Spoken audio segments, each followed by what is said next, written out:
میں شادی کے 1 مہینے بعد ہی بیرون ملک آ گیا۔ جب بھی گھر فون کرتا تو میری امی میری بیوی کی برائیاں شروع کر دیتی۔ میں حیران تھا کہ اچانک میری بیوی کو کیا ہو گیا جو میری ماں کو اس سے شکایتیں ہونے لگیں۔ دھیرے دھیرے مجھے اپنی ماں کی باتوں پر یقین آنے لگا اور میں نے اپنی بیوی کو فون کرنا ہی چھوڑ دیا۔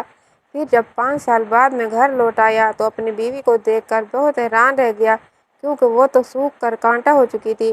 میں نے اپنی بیوی سے بات نہیں کی۔ دوسرے دن عید تھی۔ جب اپنی بیوی سے عید ملنے کمرے میں گیا تو میری آنکھیں پھٹی کی پھٹی رہ گئیں کیونکہ وہ تو میرا نام انور ہے۔ میں جب 25 سال کا ہوا تو میری ماں نے میرے سامنے 2 لڑکیوں کی تصویریں رکھی اور مجھے کہا ان میں سے کسی ایک لڑکی کو اپنی لائف پارٹنر کے طور پر پسند کر لوں۔ میں نے دونوں تصویروں کو بہت غور سے دیکھا۔ ان میں سے ایک لڑکی بہت گوری چیٹی اور کافی خوبصورت تھی جبکہ دوسری سانولی مگر پرکشش تھی۔ اس کے چہرے پر کافی معصومیت تھی۔ میں نے اس لڑکی کی تصویر اٹھائی اور اپنی ماں سے کہا کہ امی جان یہ لڑکی کون ہے؟ میری بات پر میری ماں حیران رہ گئی۔ وہ مجھ سے پوچھنے لگی بیٹا تو نے گوری لڑکی کو چھوڑ کر اس لڑکی کو کیوں منتخب کیا ہے؟ جس پر میں نے انہیں جواب دیا کہ اماں یہ بہت معصوم لگتی ہے، گھر آئے گی تو آپ لوگوں کے ساتھ جلد گھل مل جائے گی۔ ویسے بھی میں ماں اور بیوی کے درمیان ہونے والی جنگ میں پسند نہیں کرتا، اس لیے ایسی لڑکی کا انتخاب کرنا چاہتا ہوں جو معصوم اور شریف ہو۔ میری بات سن کر میری ماں مسکرائیں اور کہنے لگی ہاں یہ بات تم نے بالکل ٹھیک کہی ہے، یہ یتیم لڑکی ہے، اس کے آگے پیچھے کوئی نہیں ہے، اپنے چچا کے ساتھ رہتی ہے اور اس کے چچا بھی ایک فرض کی طرح بس اس کی شادی کرنا چاہتے ہیں۔ اگر تمہیں یہ لڑکی اچھی لگی ہے تو میں پھر یہیں پر تمہاری بات پکی کر دیتی ہوں، مگر سچ پوچھو تو مجھے وہ گوری والی لڑکی اچھی لگی تھی۔ مگر تمہاری بات بھی ٹھیک ہے، اگر گوری لڑکی آئے گی تو پھر ہمیں ہی نخرے دکھائے گی۔ جب میری بہنوں کو پتہ چلا کہ میں نے ایک سانولی لڑکی کا انتخاب کیا ہے تو پہلے تو وہ بہت حیران ہوئی، مگر پھر انہیں بھی خوشی ہوئی کہ ان کے بھائی نے ایک معصوم اور شریف لڑکی کو ان کی بھابھی بنانے کا فیصلہ کیا ہے۔ پھر میری ماں اور بہنیں میرا رشتہ وہاں لے کر گئے اور جھٹ پٹ رشتہ بھی طے ہو گیا۔ لڑکی کے نصیب بہت ہی اچھے تھے، یہاں اس سے رشتہ جڑا اور وہیں میرا ویزا بھی لگ گیا جو سالوں سے اٹکا ہوا تھا۔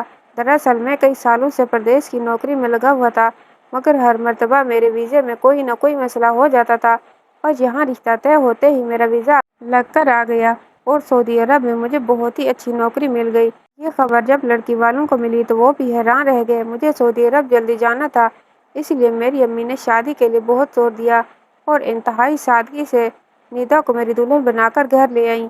شادی کی رات پہلی مرتبہ میں نے ندا کو اپنے روبرو دیکھا تھا اور اسے دیکھ کر میں واقعی حیران رہ گیا تھا۔ وہ سانولی مگر پرکشش تھی۔ ندا کو دیکھ کر مجھے اس بات پر یقین ہو گیا تھا کہ واقعی سانولا رنگ گورے رنگ سے زیادہ پرکشش اور خوبصورت ہوتا ہے۔ ندا نہ صرف خوبصورت تھی بلکہ اس کی باتوں میں بھی بڑی مٹھاس تھی۔ شادی کی رات ہی میں نے ندا سے وعدہ کیا کہ میں اسے زندگی کی ہر خوشی دوں گا۔ میری بات سن کر اس کی آنکھوں میں آنسو آ گئے اور پھر اس نے مجھے بتایا ماں باپ کے انتقال کے بعد تو میں بس زندگی گزار ہی رہی ہوں، ہر رشتے نے مجھے اپنے مطلب کے لیے ہی استعمال کیا ہے، اس لیے اب مجھے کسی سے کوئی امید نہیں رہی۔ میرے نصیب اتنے اچھے نہیں ہیں کہ مجھے خوشیاں مل سکیں، میرے نصیب میں صرف آزمائش ہے۔ اس کی باتیں سن کر میں نے اس سے وعدہ کیا کہ اسے زندگی میں کبھی کوئی تکلیف نہیں دوں گا۔ میرے لہجے کی مضبوطی نے ندا کو میری بات پر یقین کرنے پر مجبور کر دیا، ورنہ وہ تو زندگی سے ہی امید کھو بیٹھی تھی۔ چچا چچی کے گھر میں بھی اس نے ایک ملازمہ والی زندگی گزار دی تھی اور سسرال آتے وقت ہی اسے اس بات پر یقین تھا کہ کوئی بھی یتیم لڑکی کو بغیر جہیز کے رخصت نہیں کروا لیتا، مگر میری باتوں نے اسے مجھ پر یقین کرنے پر مجبور کر دیا، اس لیے پھر اس نے میرے ہاتھ چومے اور اپنی آنکھوں سے لگا کر اظہار محبت کر دیا۔ شادی کی پہلی رات بہت خوبصورت گزری تھی اور اس کے بعد کچھ وقت تک ہم نے ایک دوسرے کی سنگت میں بہت حسین وقت گزارا۔ ندا میرے ساتھ بہت خوش تھی اور اپنے دل کی ہر بات جو کئی سالوں سے اپنے دل میں رکھ کر چلی آ رہی تھی وہ مجھ سے کرنے لگی تھی۔ ہزاروں خواہشات ایسی تھیں جنہیں مجھ سے بیان کر کے وہ خوشی محسوس کرنے لگی تھی۔ میں بھی اس کی ہر بات توجہ اور غور سے سنا کرتا۔ ندا بہت ہی اچھی اور سمجھدار لڑکی تھی، ہمیشہ ادب سے پیش آتی، وہ میری کسی بات سے مخالفت نہیں کرتی تھی، پھر دیکھتے ہی دیکھتے 1 مہینہ گزر گیا اور میرے سعودی عرب جانے کا وقت آ گیا، جس ویزے کا میں بہت بے صبری سے انتظار کر رہا تھا۔ اب میرا جانے کا دل ہی نہیں چاہ رہا تھا۔ ندا کا ہاتھ تھام کر میں بہت افسردہ تھا، کیونکہ میں اسے چھوڑ کر نہیں جانا چاہتا تھا، مگر میرے ساتھ ساتھ گھر والوں کا مستقبل بھی جڑا ہوا تھا۔ 2 بہنوں کی شادی کرنی تھی، ایک بھائی کو سیٹ کرنا تھا اور پھر گھر میں بنوانا تھا۔ میں نہیں چاہتا تھا کہ جس طرح میں نے بچپن سے ہی ترسی ہوئی زندگی گزاری ہے، اسی طرح میرے بچے بھی زندگی گزاریں۔ اسی لیے میں چاہتا تھا کہ سعودی عرب کی کمائی سے یہاں پر کوئی کاروبار سیٹ کر لوں اور پھر واپس آ جاؤں گا۔ یہی وعدہ میں نے ندا سے بھی کیا کہ میں بس 5 سال بعد واپس آ جاؤں گا اور پھر کبھی اسے چھوڑ کر نہیں جاؤں گا۔ اسی وعدے کے بھروسے ندا نے ایئرپورٹ پر مجھے نم آنکھوں سے رخصت کیا۔ مجھے سعودی عرب آ کر 1 ہفتہ گزر گیا، مگر میں گھر میں فون نہیں کر پایا تھا، بس فون کر کے اپنی خیریت سے پہنچنے کی اطلاع دی تھی۔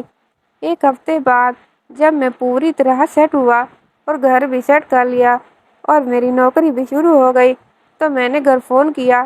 میں نے سوچ رکھا تھا کہ فون کر کے ندا سے گھنٹوں باتیں کروں گا اور اسے کہوں گا کہ اس کے بغیر میں کتنی تنہائی محسوس کر رہا ہوں اور اس سے اظہار محبت بھی کروں گا، مگر دوسری طرف اماں کے رونے کی آواز نے مجھے پریشان کر دیا۔ کچھ دیر کی خیر خیریت کے بعد اماں نے ندا کے حوالے سے ایسی بات کہی کہ میں ہکا بکا رہ گیا۔ اماں نے بتایا کہ تمہارے جاتے ہی تمہاری بیوی کے بالکل ہی پر نکل آئے ہیں۔ وہ ہم لوگوں کو باتیں سنانے لگی ہے، تمہاری کنواری بہنوں سے کام کرواتی ہے اور پھر ہمیں یہ طعنہ دیتی ہے کہ ہم اس کے میاں کی کمائی کھاتے ہیں۔ تم ہم پر رحم کرو اور اب تم ندا کا اکاؤنٹ کھلواؤ اور اس اکاؤنٹ میں ہی پیسے بھیجنا۔ تمہاری بہنوں کو جو پیسے چاہیے ہوں گے وہ ندا سے لے لیں گے۔ گھر بھی میں ندا کے حوالے کرنے لگی ہوں۔ مجھ بوڑھی کا کیا ہے، میں تو بس ایک طرف پڑی رہوں گی، مجھے پیسوں کی کیا ضرورت ہے، میں تو ویسے بھی جائے نماز پر بیٹھ کر بس تمہارے حق میں دعائیں کرتی رہتی ہوں۔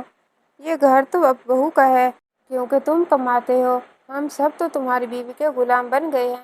اماں نے اپنے آنسو پوچھتے ہوئے مجھ سے ایسی بات کہی کہ میرے تن بدن میں آگ لگ گئی اور میں نے غصے سے اماں سے کہا، اماں ندا کا اکاؤنٹ ہرگز بھی نہیں کھلواؤں گا، آپ گھر کی بڑی ہیں، میں پیسے آپ کے ہاتھ میں دوں گا، پھر آپ جیسے چاہیں اسے استعمال کرنا اور گھر داری بھی آپ کو ہی کرنی ہے۔ ندا ابھی ناسمجھ ہے، گھر گرہستی سے واقف نہیں ہے۔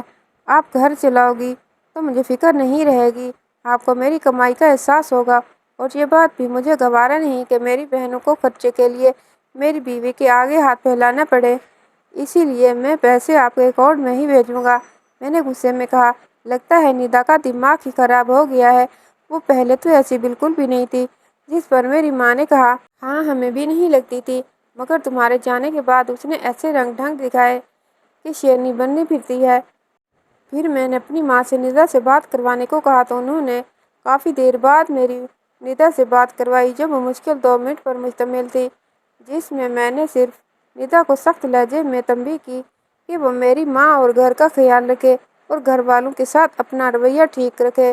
ساتھ ہی میں نے یہ بھی کہہ دیا کہ میری بہنیں اب پڑھ رہی ہیں، ان سے گھر کا کوئی کام کاج نہیں کروانا، سارے گھر کا کام تم خود کرو گی، انہیں اچھی طرح پڑھنے دو۔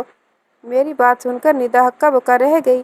وہ تو میری کسی محبت بھری باتوں کی منتظر تھی، اسے ہرگز معلوم نہیں تھا کہ میری ماں نے اس کے خلاف میرے دل میں کیا بات ڈالی ہے۔ میرے سخت رویہ اور لہجے کی کڑواہٹ نے ندا کا دل توڑ دیا تھا، اس نے اپنے ہونٹ سی لیے تھے، وہ سمجھ گئی تھی کہ ایک بار پھر اس نے غلط امیدیں باندھ لی۔ اسی لیے ہمیشہ کی طرح اس نے صبر کا گھونٹ پی لیا تھا اور مجھ سے کوئی شکوہ شکایت نہیں کیا، اور پھر ہمیشہ ایسے ہی ہونے لگا۔ جب فون کرتا تو اور میری ماں کافی دیر بعد ندا سے بات کرواتی اور اس سے باتیں کروانے سے پہلے میرے دل میں ندا کے خلاف اتنی باتیں ڈال دیتی کہ میں اس سے کبھی پیار سے بات نہیں کرتا، ہمیشہ غصے اور سخت لہجے میں ہی بات کرتا، تو بھی خیریت سے آگے نہیں بڑھتا۔ ہمارا رشتہ اس طرح چلنے لگا تھا۔ پھر پورے 3 مہینے بعد مجھے میری ماں نے بتایا کہ میں باپ بننے والا ہوں۔ ماں کی بات سن کر میں حیران رہ گیا۔ مجھے سعودی عرب آئے 3 مہینے گزر گئے ہیں، تو اب میں کیسے باپ بن سکتا ہوں؟ جس پر میری ماں نے کہا، میں نے خود تمہیں یہ بات شروع میں نہیں بتائی کہ شروع کے دن ہیں، اونچ نیچ ہو جاتی ہے، تم خواہ بچے کو لے کر خواب دیکھنا شروع کر دو گے اور پھر اگر کوئی بات ہو جائے گی تو تمہارا دل ٹوٹ جائے گا۔